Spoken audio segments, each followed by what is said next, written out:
Vídeo de hoje do canal do Nicola te traz as últimas sobre a novela Rony, que já fechou com o Atlético Mineiro e Vasco somente nessa quarta-feira. Preciso falar também sobre o lucro do São Paulo com o show de Shakira no Morumbi. Falo ainda sobre os percentuais, as chances de classificação no Campeonato Mineiro, que vive nessa noite rodada decisiva. Já o Atlético Mineiro escolheu o substituto para Otávio.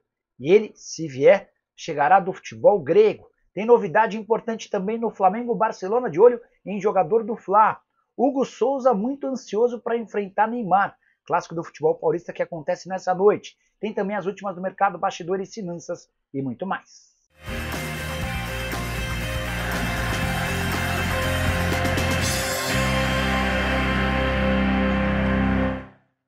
Fala aí pessoal, eu sou Jorge Nicola, bem-vindos a mais um vídeo do canal, sempre bom ter vocês por aqui, sem perder tempo só pedir para deixar like, se inscrever no canal e ativar as notificações. Bora começar o vídeo com aquele tradicional giro de notícias e a primeira informação diz respeito a Zé Rafael.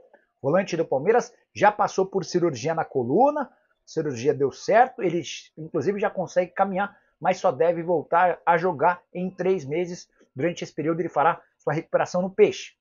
Assim que estiver confirmado o retorno, Santos se acerta para a compra do atleta junto ao Palmeiras. Já o Fluminense está perto de anunciar a contratação do volante Otávio, 30 anos de idade, jogador que pertence ao Galo. A sinalização em relação à liberação é próxima, falta apenas o acordo em relação à forma de pagamento do Flu para com o Galo. Quero contar ainda que o Santa Cruz está de olho em Thiago Galhardo, centroavante que rescindiu seu contrato com o Fortaleza e negocia um acordo com a Cobra Coral por 2 temporadas. Francis Amuso, novo reforço do Grêmio, foi apresentado e disse que vai jogar suas chuteiras vermelhas fora. Ele contou também que foi aconselhado a evitar roupas e qualquer tipo de utensílio na cor vermelha. Para fechar o giro de notícias, João Guilherme, meu ex-companheiro dos tempos de ESPN e de Paramount Plus, pediu demissão da emissora de streaming, que era responsável pela transmissão de Libertadores e Sul-Americana. O João será novo contratado da Flá TV, canal oficial do Flamengo. E a saideira do giro de notícias, Jorge Braga, ex-CEO do Botafogo, chegou a um acordo com o clube. Ele cobrava na justiça 27 milhões de reais por sua passagem no Botafogo. No final das contas, as partes concordaram com uma indenização de 18 milhões e 900 mil reais. Se o Botafogo atrasar qualquer das parcelas, o valor volta para 27 milhões de reais. Bora te falar sobre o confronto entre Corinthians e Santos, marcado para as 21h35 dessa quarta-feira na Neoquímica Arena. E tem alguém bastante ansioso para o jogo, eu me refiro a Hugo Souza, goleiro experiente do Corinthians, em grande fase. O Hugo admite que enfrentar o Neymar tem um gostinho especial, abre aspas para o goleiro do Timão. Eu torço muito para ele, sempre torci pelo Neymar, porque ele é a cara do Brasil, então quero muito o bem dele, mas não contra a gente, né? Hoje vai ser guerra, fecha aspas. Eu queria aproveitar desse expediente para te perguntar seu palpite para Corinthians e Santos. Tendência é que o Corinthians use força máxima e a gente veja pela primeira vez o Memphis Depay vestindo a camisa 10. Havia uma cláusula no contrato que permitia ao Memphis exigir a camisa 10 para essa temporada. O Corinthians até adiou essa troca da camisa 10 que pertence ao Galo, porque queria primeiro a volta do meio atacante argentino. O Galo reestreou no final de semana vestindo a camisa 8 e agora sim teremos o holandês usando a camisa 10. Quero te contar também que o Barcelona está de olho em um lateral titular do Flamengo. E o jogador em questão é o Wesley, que já esteve na mira de vários outros clubes europeus, inclusive do Barça. Em 2023, o time da Catalunha chegou a oferecer empréstimo de 1 ano com opção de compra de 15 milhões de euros. Na oportunidade, o Wesley estava muito menos valorizado do que hoje.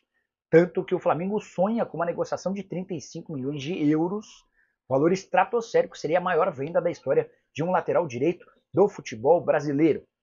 Para que esse número seja alcançado, o Flamengo torce para que o Wesley esteja na próxima lista de convocados da seleção brasileira de Dorival Júnior.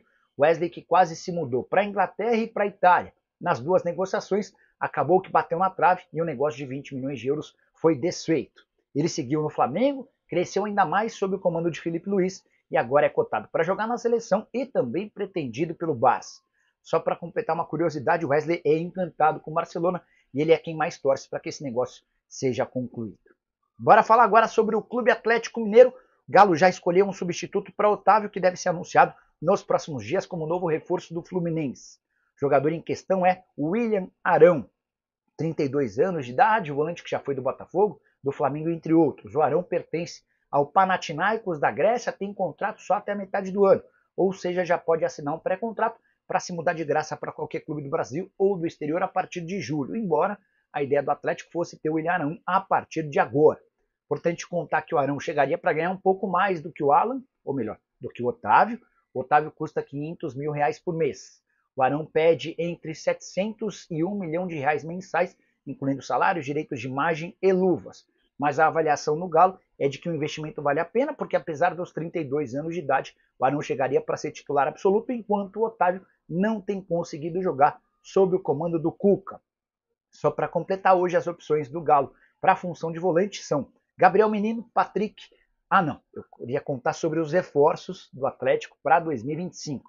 Gabriel Menino, Patrick, Natanael, Coelho e Júnior Santos. Hora de falar sobre o lucro do São Paulo com o show da Shakira. Não sei se você sabe, mas a cantora colombiana vai se apresentar nessa quinta-feira no Morumbi. E o tricolor estima uma arrecadação líquida de 3 milhões de reais pelo aluguel do estádio.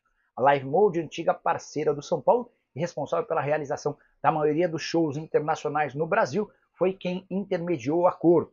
São Paulo teve cifras parecidas com os shows do Bruno Mars na temporada passada. Na oportunidade, o tricolor calculou um lucro de mais ou menos 15 milhões de reais, com vários shows espalhados por alguns dias. No caso específico da Shakira, uma única apresentação e 3 milhões de reais. Esse valor também inclui o lucro do São Paulo com bebidas e alimentação. Se você for ao show e consumir um refrigerante, um cachorro-quente, São Paulo fica com um percentual. Importante contar que para a realização desse show, São Paulo precisou abrir mão de 2 jogos que seriam disputados no Morumbi. Um contra a Inter de Limeira, que já aconteceu em Brasília, empate frustrante na segunda-feira. O outro nessa quinta-feira contra o Velo Clube, também na capital federal. Só para completar, é importante lembrar que o momento do São Paulo não é dos melhores. Pressão enorme pela demissão do técnico Luiz Weldia, pressão que vem do torcedor, embora já tenha surgido também a notícia de que Muricy Ramalho gostaria de ver Tite comandando o São Paulo. Preciso falar agora sobre o Santos, que anunciou a contratação de Rollheiser, meio atacante argentino de 24 anos de idade, que esteve na mira de vários clubes brasileiros nas últimas semanas. Botafogo e Santos disputaram a tapa a contratação desse jogador e o Santos conseguiu fechar o acordo no sábado, dando um chapéu no seu rival. O Botafogo havia se acertado com o Benfica para a compra do jogador por 10 milhões de euros, equivalentes a 90% dos direitos econômicos. Na última hora, enquanto o Textor embarcava de Riad, na Arábia Saudita, rumo aos Estados Unidos, na Flórida, Santos entrou na parada, ofereceu 11 milhões de euros, ou 65 milhões de reais, por 85% dos direitos econômicos, e o acordo foi fechado. Rollheiser assina contrato até dezembro de 2028 e vira opção do Santos para a próxima fase do Paulista, caso o Peixe consiga a classificação. Santos enviou nas últimas horas a sua lista final do Campeonato Paulista, com os acréscimos de Álvaro Barreal e Gabriel Veron, e sem a presença do Rollheiser, que vai ter de esperar mais um pouco para se colocar à disposição do time de Pedro Caixinha. Preciso falar agora sobre as chances de classificação no Campeonato Mineiro. Você sabe que nessa quarta-feira acontece a última rodada da fase de grupos, e os 4 primeiros, ou os 4 melhores, os 3 líderes de cada grupo, além do melhor entre os segundos colocados, vão disputar as semifinais do Campeonato Mineiro. Das 4 vagas, só uma está preenchida. O Cruzeiro é líder do seu grupo e não é mais alcançado pelo Aimorés. As outras 3 vagas são disputadas por 5 times. E de acordo com o pessoal da Universidade Federal de Minas Gerais, pessoal da parte de matemática e estatística, a equipe com mais chances de classificação é a Tombense, 79,6% de chances. A Tombense é líder do seu grupo, mas encara o Vila Nova fora de casa e vai precisar vencer.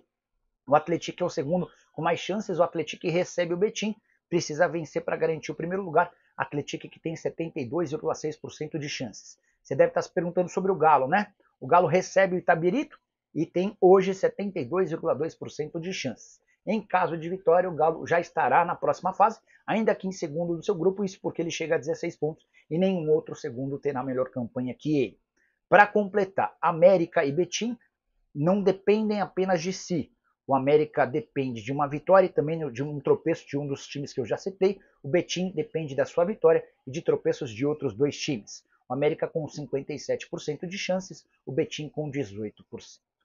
Quero encerrar esse vídeo para te explicar tudo o que já aconteceu entre Rony, Palmeiras, Atlético Mineiro e Vasco somente nessa quarta-feira. Pela manhã, Rony e Palmeiras haviam chegado a um acordo com o Atlético Mineiro. Negociação de 6,5 milhões de euros, que garantiria o Rony como reforço atleticano. Mas, no início da tarde, o Vasco apareceu com uma nova proposta ao staff do jogador. E o Hércules, que é padrinho do Rony e também seu empresário, aceitou a oferta vascaína. Acontece que ele não comunicou o Palmeiras, que já havia dado sua palavra ao Atlético. Leila Pereira chegou a externar sua irritação com a situação e disse o seguinte, abre aspas, essa situação é bem simples, ou o Rony e o Hércules honram um compromisso que assumiram com o Atlético, ou o jogador cumprirá o contrato conosco até dezembro de 2026. Ninguém tem a mínima ideia do que vai acontecer. Você sabe é que o Atlético sustenta a proposta mesmo sabendo que o Rony optou por uma outra oferta depois de dizer sim para o Galo. Já o Vasco não conseguiu avançar nas tratativas com o Palmeiras. Nessa mesma entrevista que a Leila concedeu na tarde dessa quarta-feira, ela lembrou que não é a primeira vez que o Rony causa. O Palmeiras, alguns dias atrás, havia se acertado com o Fluminense, mas o Rony disse não para a proposta do tricolor. Situação super desagradável e não há nenhum vencedor. Se o Rony fechar com o Atlético, certamente ele chega com alguma desconfiança depois de se acertar com o Galo e dar sua palavra para o Vasco. Se ele for para o Vasco, ele passa a ser persona não grata no Galo. E já passou a irritar de forma severa a presidente Leila Pereira. Posso assegurar para vocês que a presidente do Palmeiras e o padrasto do Rony, que é também seu empresário, viraram inimigos declarados. E você? O que você pensa sobre toda essa confusão? Não esquece de usar o espaço para comentário para opinar. Também deixa like, se inscreve no canal. Nos encontramos mais tarde. Tchau!